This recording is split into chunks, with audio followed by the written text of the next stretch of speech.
Good morning. My name is Jacqueline Jones, and I teach American history at the University of Texas at Austin. I'm also the president-elect of the American Historical Association. Welcome to our webinar, which is sponsored by the American Historical Association and the National Council for the Social Studies. Both the AHA and the NCSS are member-supported organizations. If you'd like to become a member and support this type of content, membership links for both societies are located in the chat on Zoom and the comments on Facebook Live. Today we celebrate Juneteenth, the commemoration of the end of slavery in the United States. It was on June 19, 1865, that Union soldiers landed in Galveston, Texas, and Major General Gordon Granger announced the news that the Civil War was over and enslaved people were free. I'd like to go ahead and introduce our two panelists this morning. Reginald Ellis is an associate professor of history and the assistant dean in the School of Graduate Studies and Research at Florida A&M University. Dr. Ellis specializes in the history of historically Black colleges and universities and African-American leaders during the Jim Crow era. He is the author of Between Washington and Du Bois, The Racial Politics of James Edward Shepard, and co-editor of the anthology The Seed Time, The Work and the Harvest, New Perspectives on the Black Freedom Struggle in America. Dr. Ellis was recently elected to serve on the board of directors of the Florida Humanities Council, and he is a member of the Leadership Tallahassee Class 31. He also served as member of its board of governors. He is a member of Leadership Florida Connect Class 9 and a past member of the Board of Directors for the Legal Aid Foundation Tallahassee. Also, Dr. Ellis remains active in the Gamma Mu Lambda chapter, the Alpha Phi Alpha Fraternity Incorporated, the Association for the Study of African American Life and History, and the Southern Conference on African and African American Studies. Welcome, Dr. Ellis. Thanks for having me. Tina L Hefner has over 28 years of experience as a social studies educator in K-12 schools and a social studies methodologist in higher education. Dr. Hefner is the 2019-2020 president of the National Council for the Social Studies. She served as chair of the NCSS College and University Faculty Assembly from 2015 to 2016. At UNC Charlotte, Dr. Hefner directs the PhD in Curriculum and Instruction and the Masters of Education in Secondary Education. Her teaching and research focus on effective practices in social studies education with particular emphasis in online learning and disciplinary literacy, as well as curriculum and policy issues in social studies. Welcome, Dr. Hefner. Thank you. It's an honor to be here with you and to represent the National Council for the Social Studies. So 2 weeks ago, the American Historical Association posted a statement on the history of racist violence, providing historical background and context for the killing of George Floyd in Minneapolis. And I understand that that statement has been signed on to by over 90 other learned societies, which I think is a record of sorts for the number of societies to sign on to an AHA statement. In addition, 3 years ago, the AHA issued a statement on the history of Confederate monuments. Both of these statements are available on the AHA website. The purpose of this webinar is to consider how these statements might be used as an educational tool in the classroom. So we'll have 35 to 40 minutes of moderated discussion with our two panelists, followed by 15 to 20 minutes of audience Q&A.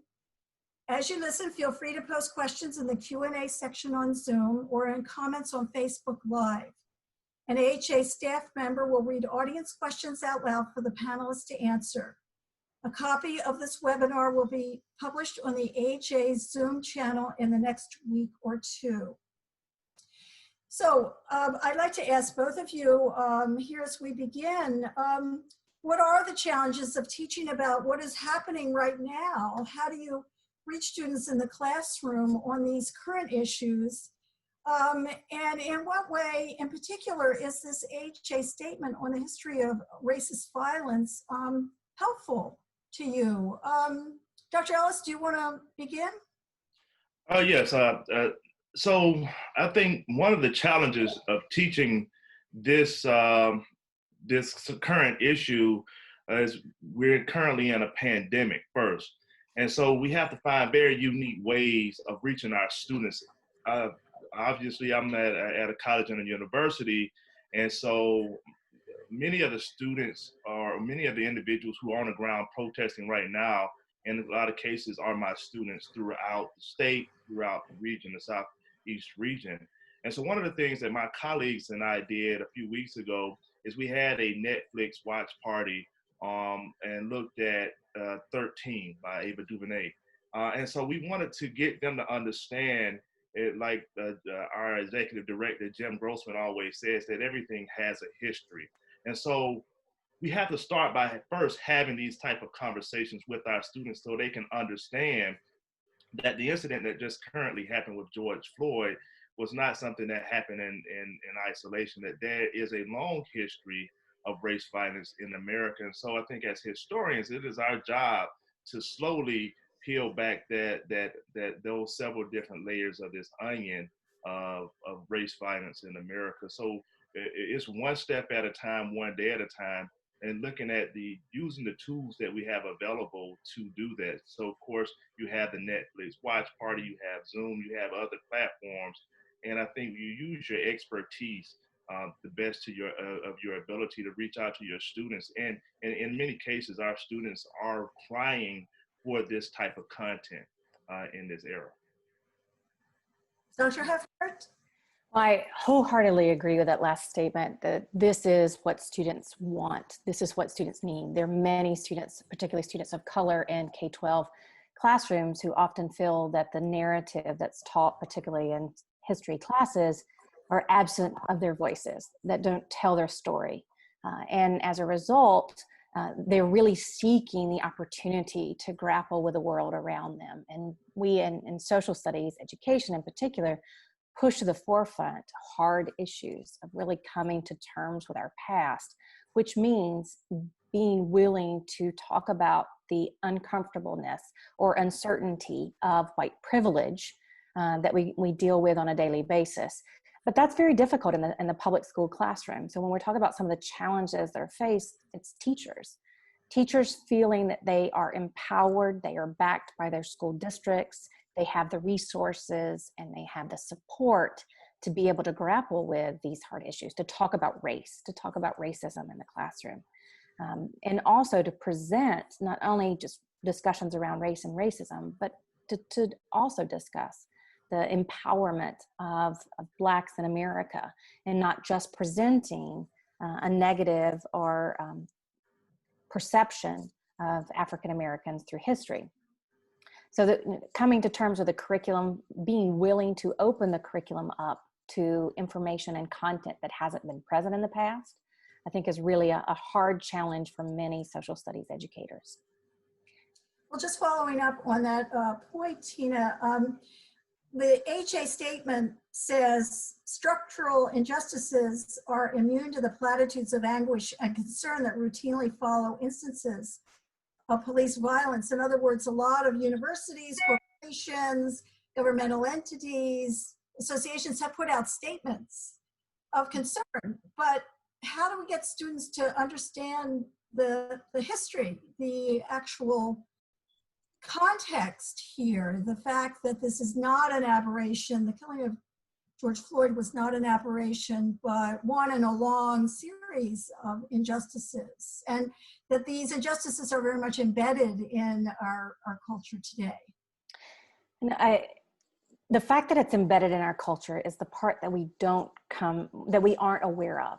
So one of the books in particular, when I work with teachers and that I ask them to read, is The Color of Law by Rothstein, because I want them to understand how systemic racism works, how systems are built and structures of society, both economically, politically, as well as socially, manifest through these various different layers, which assure a status quo of a hierarchy of economic opportunities. And in particular, with The Color of Law, many of the teachers have these aha moments of not realizing or even developing an awareness of the economic policies related to loans or land usage, where political groups are making decisions about who can live in what developments and what developers in particular might have access to loans themselves. So looking at the ways in which our government makes decisions about the economic means by which certain communities are allowed to advance and others are not. But having conversations and study about those structures is not something that we frequently find in the social studies curriculum. And I think at best, when we discuss labor relations, we begin to see some of the conflicts between power and privilege around economic and social and political decision-making. But those are critical pieces of the curriculum that we have to add to build that awareness. So I would start first and suggest that probably one of our important steps in using this statement is to recognize and to reveal and to make transparent all of the systemic ways throughout history that our system has worked, our system as in our government and our economic structure has worked to assure racial divisions of economic opportunity and advancement. Well, let me just give another shout out to the Rothstein book, The Color of Law, because I think residential segregation is really at the heart of these structural issues that we're talking about. And it's the complicity of governments and private companies, individuals in forming these segregated communities, banks, local home improvement associations, that really gets, I think, to the heart of some of the systemic structural racism. Reggie, structural injustices, how do we teach our students about that? You know, many of my students think, oh, the Civil Rights Acts of 64 and 65 eliminated racial discrimination from the university, from the country. There's nothing left to be done. You know, everybody is equal now. How do we get beyond these assumptions that many of our students might have? Oh yeah, so looking at it from a college professor's perspective, when my students come to me as freshmen, straight out of high school, one of the first things many of them will assume is that, especially as it relates to African American history, they have it pretty well covered. And then when we start to walk them through the history, many of the students will say, you know, Dr. Ellis, I would have never allowed those instances to happen to me. And then we start to point out that you're living in a very similar area, because many of these things that at the very foundation of the development or the establishment of the United States of America, as this statement points out very vividly, were established to place African Americans or Black people in America in a position where they will historically be dehumanized. And so I think one of the things that we could do, and one of the things that I believe that I will do moving forward, is really using this statement to teach about the history of racial violence, violence. This document, in some ways, is a brief historiographical essay of race violence in America, but not only that, a brief historiographical essay on the response to racial violence in America. You know, when we start to look at this document, or when we start to think about the response to the George Floyd's lynching, one of the first things that came out was, you know, outside agitators are coming in and stirring the pot. And then the name that came up so often was King. But I think a lot of people forgot that when King was moving throughout the South, the local sheriffs and the local policymakers were viewing him as an outside agitator. And so I think if we take this document paragraph by paragraph, you can almost create a syllabus on the history of race violence, on the history of the response to race violence in America, and really develop a nice class on that topic. And so one of the things that I'm going to do on the college level is go back to my colleagues at Florida A&M University. We have a professor by the name of Dr. Darius Young, who teaches a history of civil rights course. And I'm going to encourage him to incorporate this statement in the class. And I think we should definitely have continued conversations about these type of events from a historic perspective. But I think we should go a step further as well. We need to make sure that these type of documents are passed on to our local state and local governments and our local police force, our local chamber of commerce, because individuals who are running our communities must first understand the history of the individuals who are living in our communities. I think that is a very, very powerful. This statement is a very, very powerful tool that should be used. And let me follow up with you, Reggie, for just a minute on that. You know, the students in our classrooms come from all different backgrounds. They have different degrees of knowledge about American history. They are of different ethnicities, racial groups. I think that, you know, history is the way to reach everybody, right? Because many of our students really don't know the history at all. So if we can teach the history, maybe that is a leveling, that's a leveling factor in the classroom, do you think? Yeah, I think that, so at Fort Am University, we are really STEM heavy, but every student has to take the Introduction to African American History prior to graduating.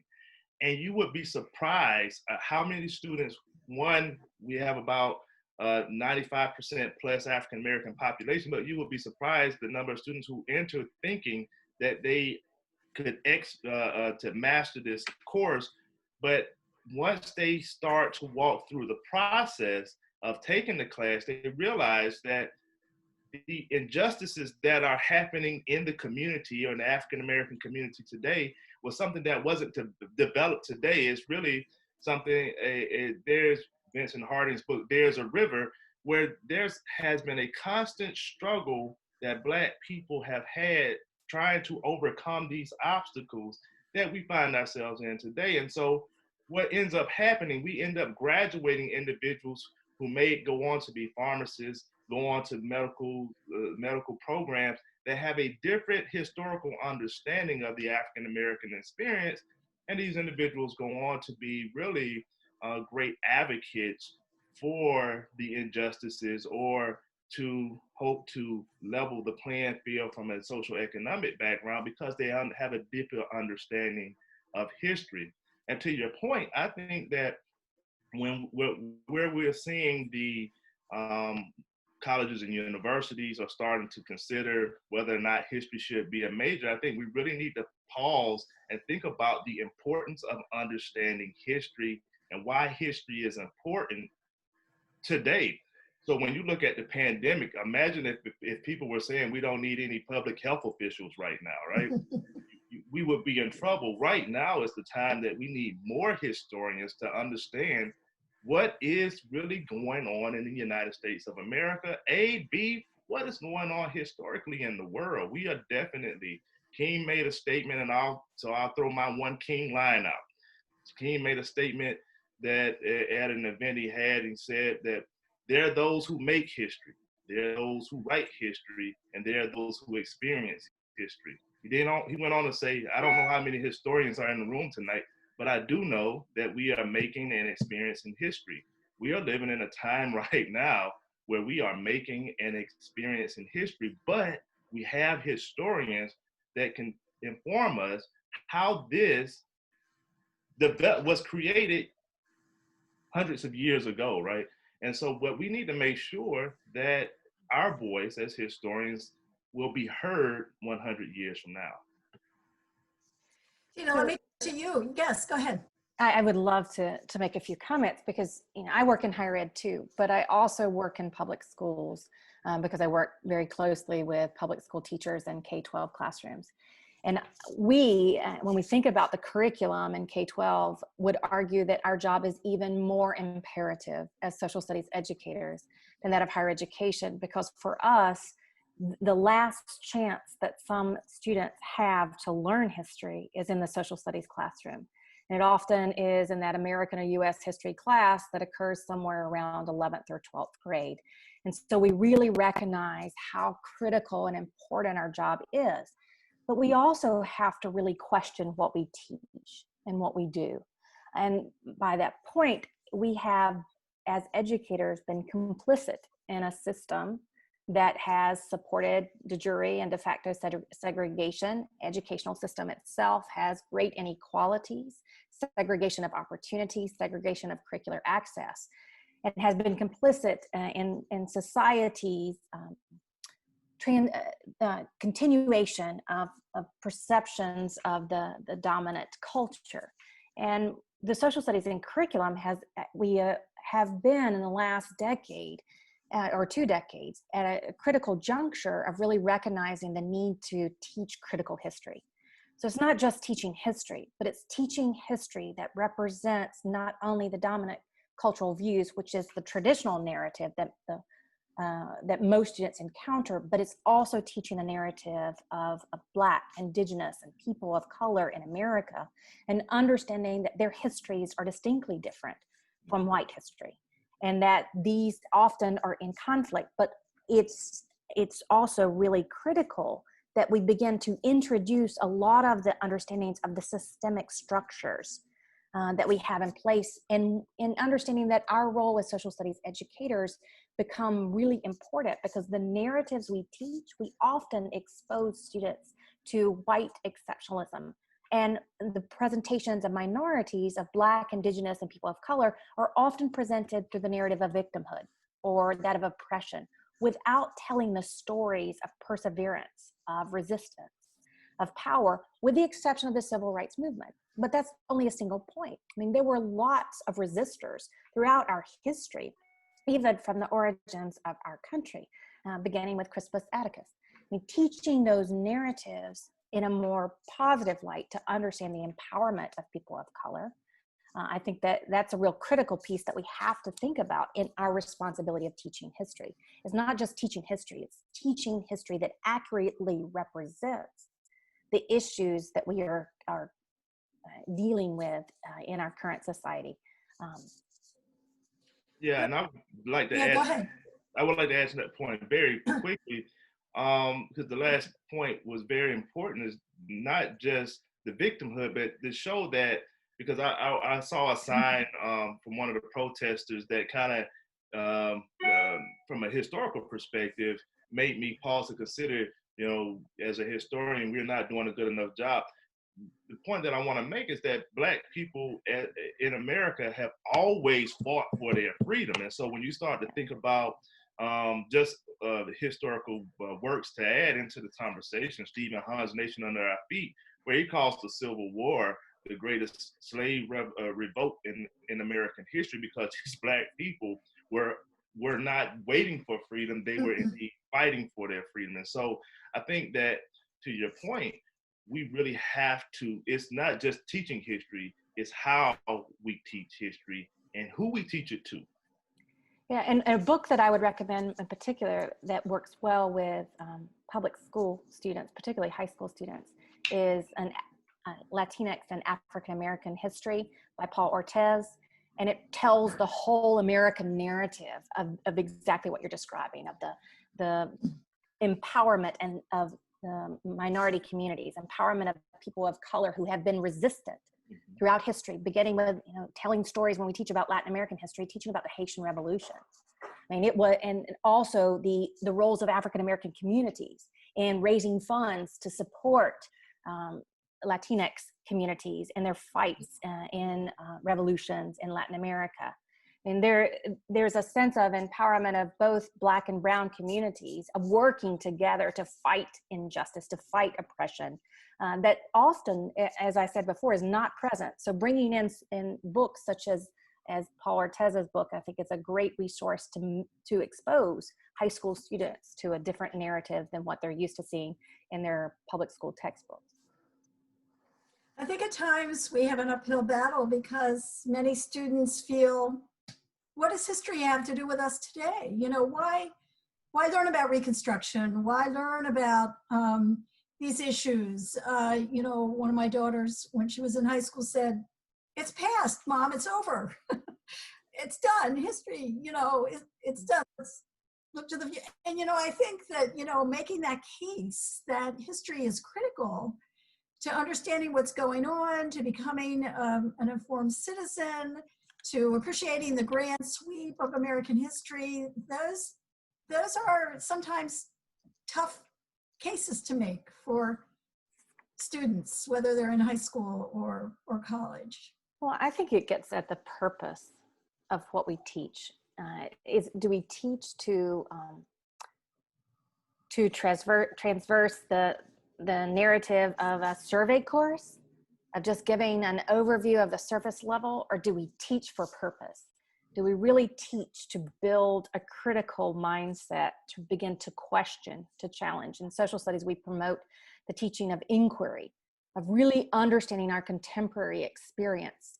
Social studies it humanizes our understanding of who we are, of our identity, and our role of our own identity in shaping our communities around us, and really relating to students how their history informs their perceptions on even their experiences today. And I would argue not being afraid to talk about racial injustice, not being afraid to talk about police brutality.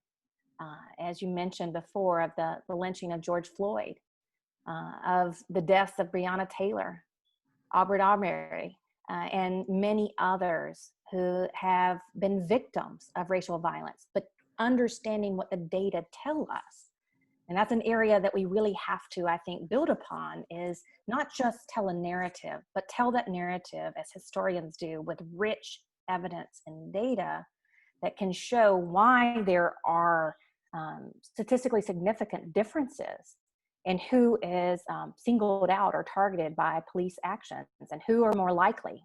Black males and Black females are more likely to experience police brutality than other races, and significantly 3 times more likely, or even greater than that, than white Americans. Reggie, what do you tell students who might say, this is too political? Why are you injecting politics into the classroom? We're here to study, we're here to learn, and these issues are just so inflamed, so fraught. How can you inject politics into the classroom the way you're doing? I don't know whether I've encountered that criticism. I don't know whether you ever have, but. Yeah. Well, I encountered it as a teaching assistant in my PhD program, where I had a student criticize me for making American history African American history. Mm-hmm. And I remember the master teacher, Dr. John Hope Franklin, made the argument that there's no such thing as an African American history because it's all American history, right?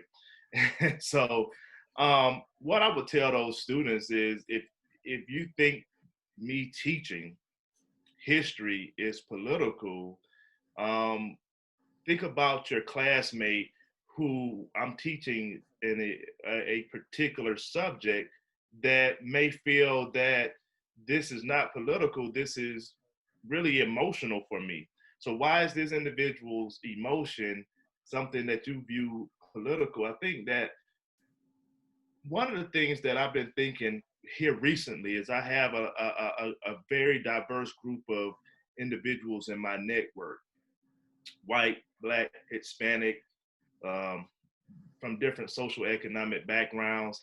And one of the things that I've been thinking is, if you all like me individually and you are concerned about my body individually, Reggie Ellis, the person, and you would be hurt if you saw me being lynched in the same way that George Floyd was lynched. I think that if you understood the history of the events that led up to George Floyd, you will understand why people like me are so pained to again see a person like George Floyd be lynched. So how I explain it to my students who find these uncomfortable conversations to have is to really try to place it in a real living, breathing human experience, because this is what America is, right? I know one of the criticism of the statement was, why did you all say that we are killing each other? The reality is, in the history of America, unfortunately, we have been killing each other. And eventually, we have to accept that history in order for us to eventually move beyond that history. We have to, embrace is such a bad word, we have to embrace all aspects of the history. It may be uncomfortable, we may not like it, it happened. And then we move forward. We have to first embrace and understand that this is what this nation, the dirtiness, if you will, of this nation.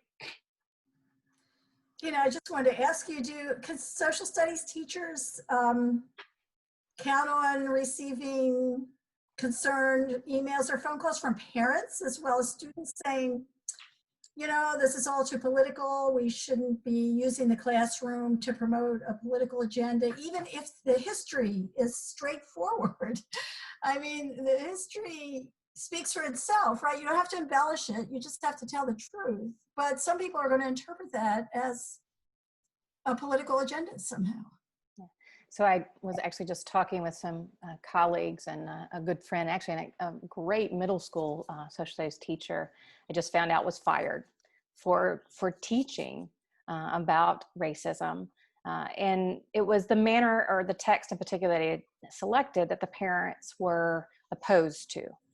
Because the difference in higher education than that of public schools is public schools are civil servants. And they are regulated by laws in a different manner and do not have the academic freedom that we do and we exercise in higher education. And public schools in particular are strongly controlled by their local communities.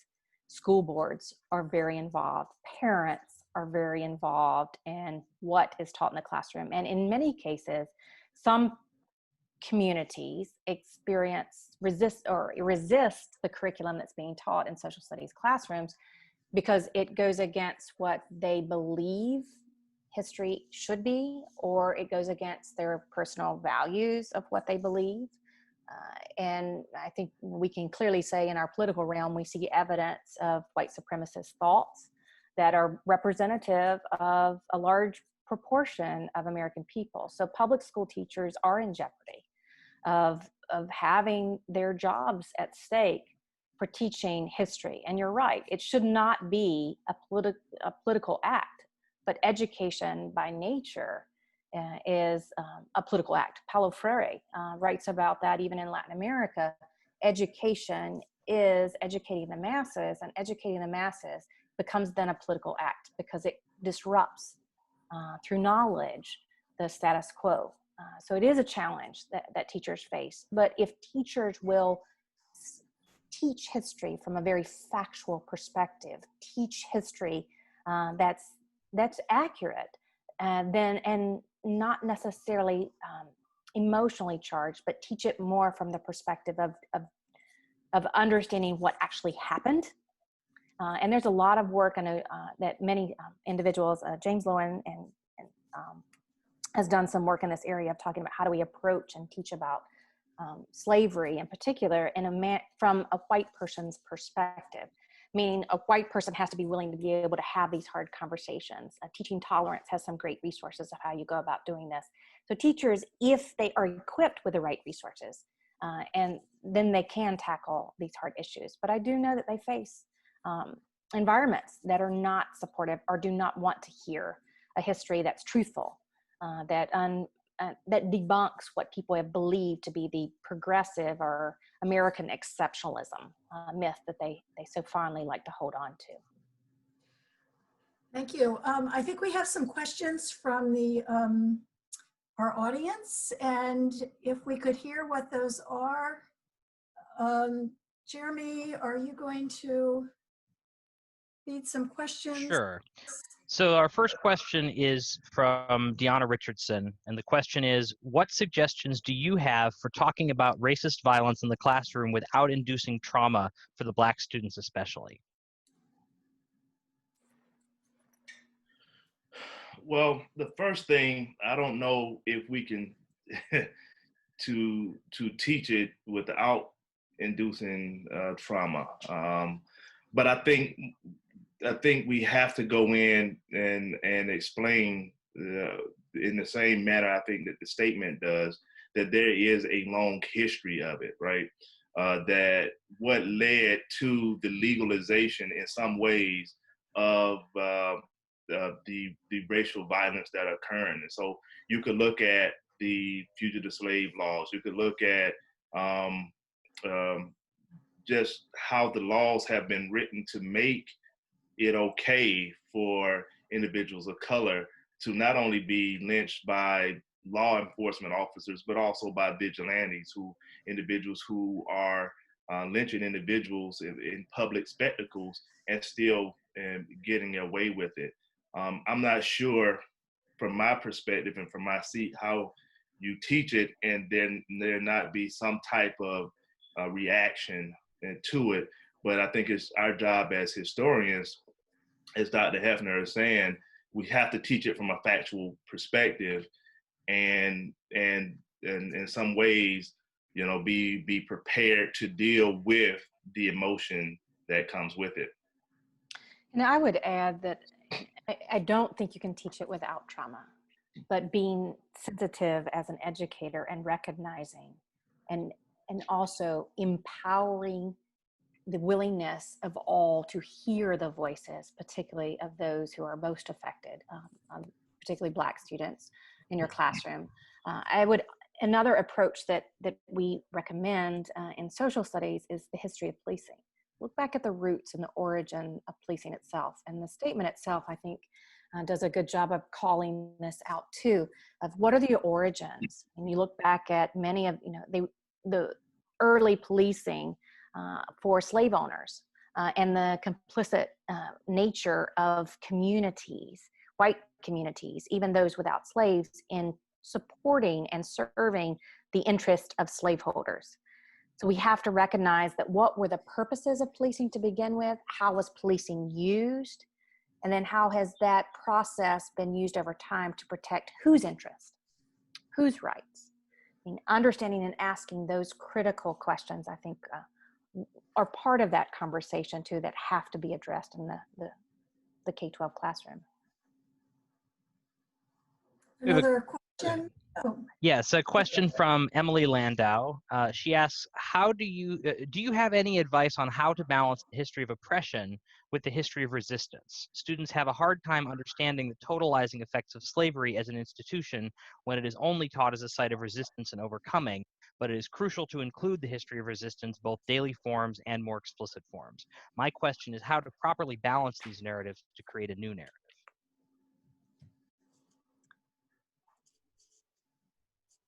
Well, I would go ahead. Go ahead. No, you go ahead.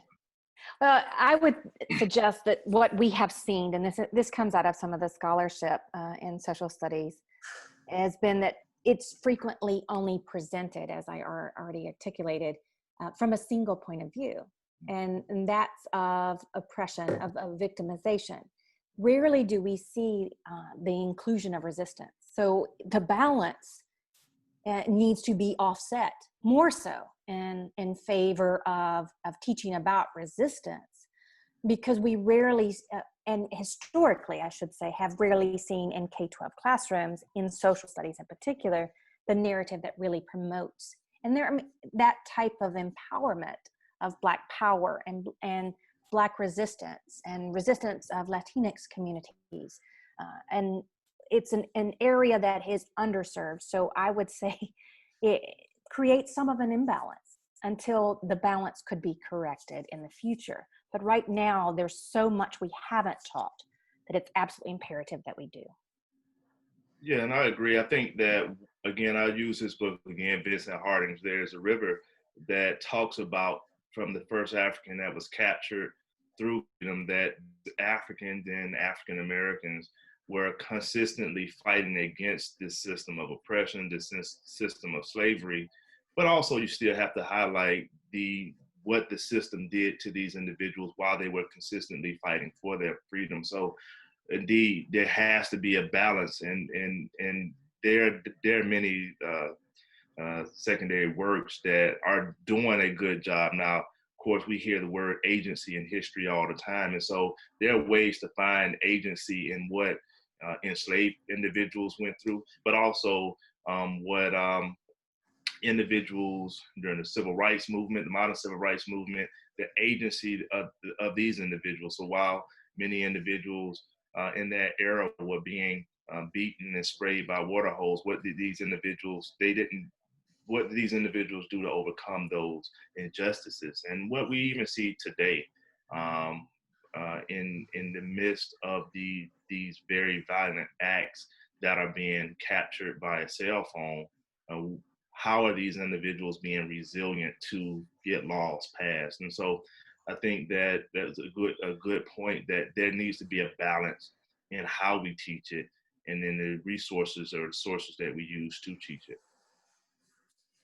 I think too, it would be a great unit probably for any class to look at the varieties of resistance under slavery. I mean, some students might think, oh, you just mean, setting fire to the barn or slitting the master's throat or organizing an uprising, when in fact, everyday resistance, Yeah. Ubiquitous and came in many different forms, maintaining cultural traditions, religious practices, anything to maintain the integrity and the dignity of the individuals who were enslaved. These are all important kinds of resistance. And I think it would be a very useful exercise for students to think creatively about how the masters' and mistresses' power could be, if not eliminated or diminished, at least compromised in some ways by these everyday acts of resistance. Yeah. So just a book that comes to mind as I'm thinking about this, talking about early resistance. Erika Armstrong, Dunbar, authored a book that's a great reading for high school students, but she also has an early reader's version. It's called Never Caught: The Washington's Relentless Pursuit of Their Runaway Slave, Ona Judge. And it tells about Ona Judge's resistance, but it's a story of resistance. And I think really begins early in our country's formation and is a good starting point to build that narrative of resistance. Carrie Dobbins asks, I have many history majors who are going on to become 6 to 12 history teachers. We are in a state that teaches the first half of U.S. history in either 8th or 9th grade. What recommendations would you give to these future teachers when they need to describe the realities of slavery in age-appropriate ways to young teenagers? For example, my students and I are often at a loss as to how a teacher might explain how sexual violence was used to terrorize enslaved people. So I would actually reference back to that particular book because Erika Dunbar actually addresses the issue of sexual violence, particularly toward African-American females. And I think it's also approachable through primary sources. There are some, I mentioned Teaching Tolerance as a great resource. NCSS also has a website on that we've developed on teaching about race and racism. That we've culled together some resources by different scholars, and I have a folder that I've pulled together for attendees that will give you readings on how you approach some of these topics that we certainly don't have time today to give you every strategy possible, but these are great places to begin to develop your repository of pedagogy approaches that you can use to have these conversations. But it begins first with choices of sources that actually bring to light and make transparent an abusive, oppressive system, and the ownership of Black bodies is part and has to be part of that even middle school understanding. Because at least the research indicates that the earlier we expose students to understanding about race, racism, and also slavery and its oppressions, that we are able to build the capacity of empathy and understanding of a need for recognizing how our system continues to promote an anti-Blackness that has its roots in our slave origins of our country. But I also add Frederick Douglass's narrative is really a powerful piece of work. It's a great autobiography, it's a great polemic, it's a great piece of literature, it's great history, and it's accessible. I think it's accessible to students in high school as well as college. And he addresses the most brutal aspects of slavery, but he gets the readers, he gains the reader's trust. He's such an open and generous person. I think that's a really good book, and for just a whole variety of reasons. But Reggie, I didn't know whether you had any recommendations for history of slavery, especially. Yeah, so for the history of slavery, there's a book that was written by one of my mentors, Slavery in Florida. I think that it looks at it from a position of where you see the slave owners and the slaves, where that particular interaction, and it makes it real from a community perspective. But for middle school, I'm not sure if that worked. Yeah, if I think, as you said, the Frederick Douglass piece is probably one of the most impactful for that age group. Yeah. So I also like the book To Be a Slave. Mm-hmm. That's another narrative that's very approachable for middle school readers. Good. Next question.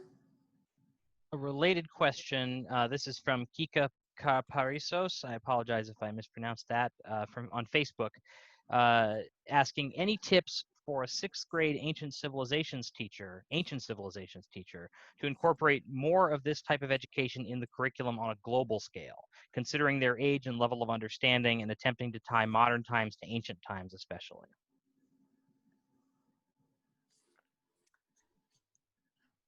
Well, you can find roots of slavery in Roman society.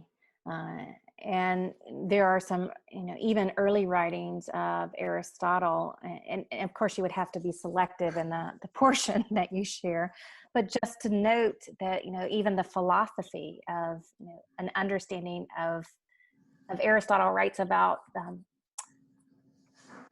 Blackness and how that it in a denigrating way of distinguishing it from whiteness, which was representative of the ideal culture, and so there are some global resources and materials that you could utilize. We do have at the National Council for the Social Studies, we have several resources on global and world history that you could tap into, some recommendations for primary sources. One of our best choices is our notable trade books. We have various different books that we celebrate each June. We publicize our recommendations on different topics. And that's a good starting point for finding some resources, particularly at the middle school level. Middle level learning is a publication that we also have. And we have searchable resources that can help guide you in suggesting different types of materials and resources you might want to bring into your classroom. Jessica Harney, go ahead, sorry. Go ahead. Jessica Harney asks, are there groups out there that can offer support or guidance for public school teachers when confronting racist symbols and policies in schools? For example, Confederate flag displays by students.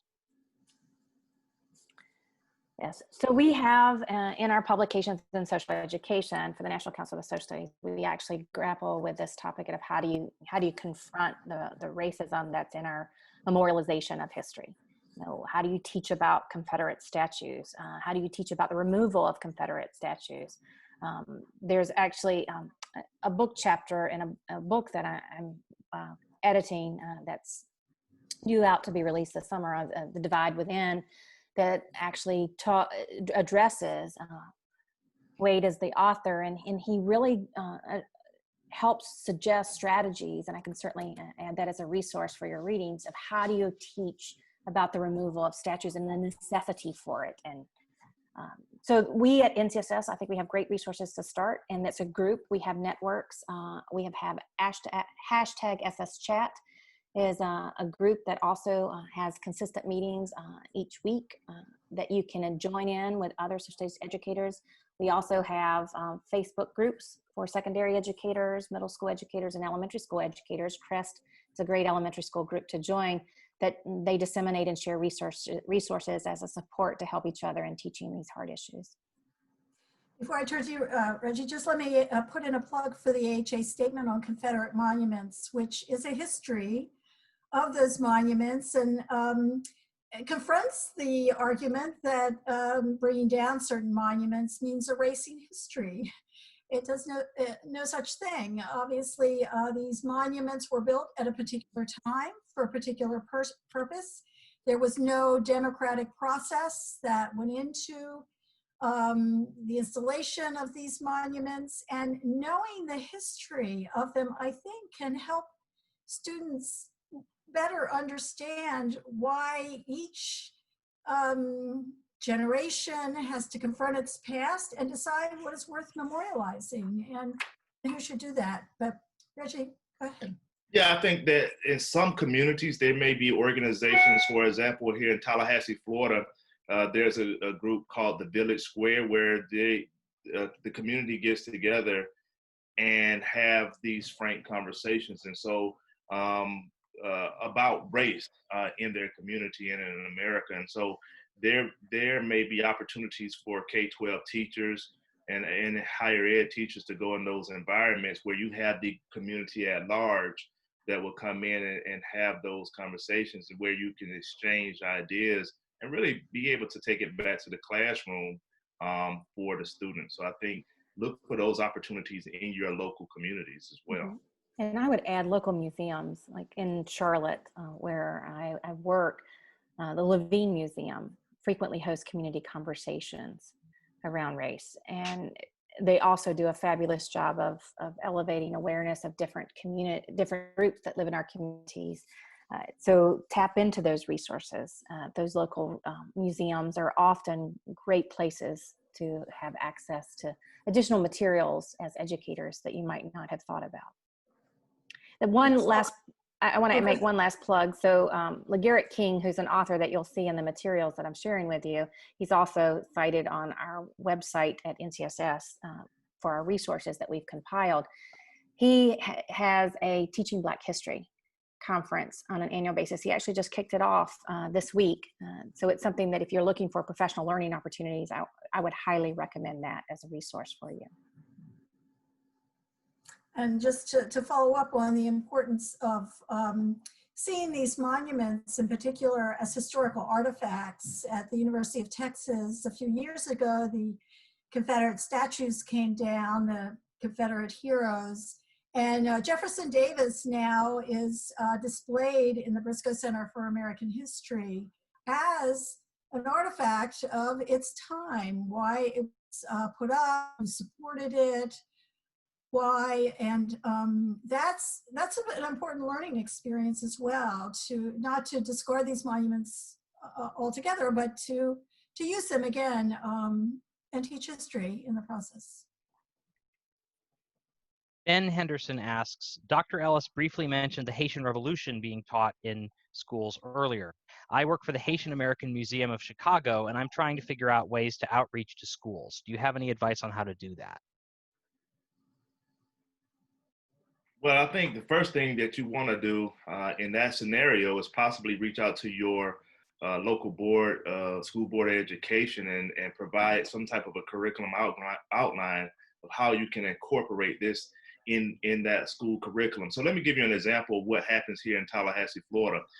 Emancipation Day in Florida in this region is May 20th, and the local school board partnered with two museums, the John G. Riley House Museum and the Knott House Museum, to infuse the history of emancipation in the curriculum. And so over the past 10 plus years, all of the, I want to say, third or fourth grade students throughout the Leon County school system actually goes to the John G. Riley House Museum, which was a prominent African-American educator who had a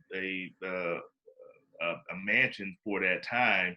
The students go to that museum, learn the history of a former slave, and then they go to the Knott House, which was a slave plantation where the Emancipation Proclamation was read and declared that African Americans in the state of Florida were free.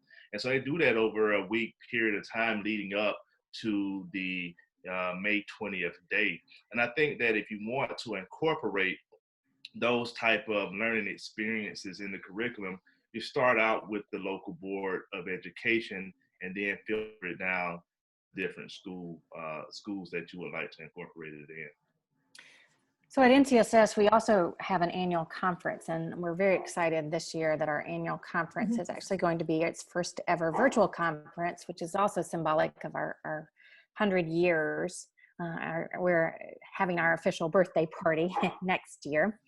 But to expose teachers to the resources that you're talking about with teaching about the Haitian Revolution, if you want a larger scope, consider presenting at NCSS. NCSS is also always looking for curricular partners to develop and to disseminate, and we prefer to offer to in more of an open source resource, and also to all of our members these resources that are accessible. So that's certainly something I could put you in contact with our staff to pursue if that's something that you want a larger scale opportunity to, but also to look at the conference as a beginning point for disseminating the materials that you have that you want to share with other educators across the country.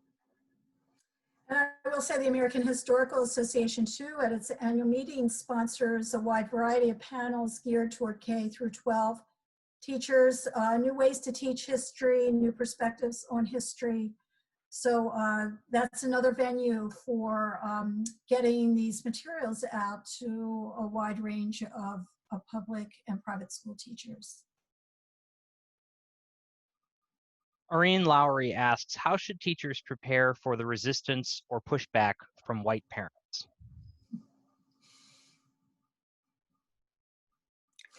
Well, let me just jump in and say, if the history is accurate, that's your most powerful argument, right? The parents probably are not familiar with the history, and they could use some education as well. But I think saying, here is history, we can back it up. This is what happened. I don't know. I understand there would be resistance, but I think the truth is probably a good argument in its defense. So it is, and to your point, it's imperative that you educate parents too, because the history that they learned in school about American exceptionalism, the idea that we're a nation of progress, that we've always expanded and gotten better without any digression. I mean, helping them become aware of the material and sharing that, being up front and being an advocate for why it's necessary to have this factual understanding of history that might be distinctly different from their own. The other aspect is build allies.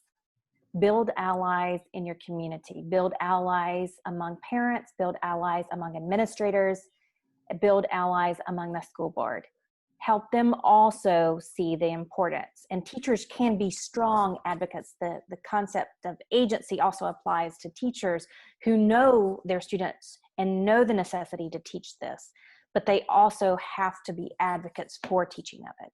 And that, requires educating in many cases, administrators, sharing those curriculum resources that you have at the higher level so that you do garner that support so you can teach topics that might be uncomfortable. And you also have to recognize that, what's going on in many communities is white privilege and white fragility. So, including some additional readings. I know some schools have approached educating parents through building community book clubs, reading such books as White Fragility, why it's so hard to talk for white people to talk about racism, or I'm not a racist, or another book that's another resource is So You Want to Talk About Race, or How to Be an Anti-Racist, which is actually one of my favorites, and we'll share out some general readings that I would encourage you to share. Another is Stamped from the Beginning, The Definitive History of Racist Ideas in America. And there's a lot of adults who have experienced school history that has whitewashed history and taught it from a dominant cultural perspective. and building and address, or building beyond, moving beyond that, breaking down that barrier, I should say, breaking down that barrier of absence of knowledge is really a critical part of being able to educate the students in our classrooms too, with support of our communities. And I would say, I think from a higher ed perspective, it's time to really reconnect with a town and gown relationship. So we know that in the fall, there will be pushback if we start to teach, or we shouldn't now just be starting to teach, but when we continue to teach these histories. And so I think now is the time to establish a town and gown relationship with our local museums, with our local clubs and organizations that speak to the larger community. Because yes, our K-12 teachers are gonna need ambassadors that will support them for incorporating these ideas, or not these ideas, but these histories in the classroom. And so it's going to take a all hands on deck approach that we as historians now, from the American Historical Association down to the local school boards, say, hey, it's the time that we need to really have these type of historical lessons implemented in our classes from the K-12 through the universities, and also in community clubs and organizations throughout, so we can all have a better understanding of the true history of the United States of America. Yeah, and I would encourage partnerships across colleges. Like what we've seen in my institution is partnerships with the history department that have also been partnerships with our College of Education. We've been working on initiatives in our communities, as you described, of educating educators about racism. We have an anti-racist certificate for teachers now. We have a lot of community leaders, not just educators, business individuals that are now seeking greater understanding of how to be an anti-racist. We also did book studies. We bring in outside speakers and we invite our community partners, meaning schools, the teachers, the administrators, superintendents. We invite them to be a part of this professional learning as we all build our better understanding of our own racist perspectives, of understanding our white privilege, and also understanding perspectives of race and racism from Black Americans and people of color. And so we've been, I think, as an institution of higher ed, we've been a real critical partner in Charlotte of educating our community as well as educating ourselves. Well, our time is up, and this is a great way to end that idea of building partnerships. And one good example is this webinar, I think, between the AHA and the NCSS. And I'm really happy to have been a part of it. I want to thank you, Reggie Ellis, and you, Tina Hefner, for taking time out. I want to thank everybody who listened in today, and I wish everybody good luck in their classroom, either in the summer or the fall going forward. Thanks so much. Thank you. Thank you, Jackie. Thank you, Reggie. It's been an honor to speak with you and to share this partnership. Likewise, I hope this is only the beginning of our collective efforts to build and broaden our scope of influence of our voices to affect change. Likewise, it was a great honor to be with you all this morning, and I'm looking forward to getting to work and supporting this great cause. Thank you all again. Thank you. Yes.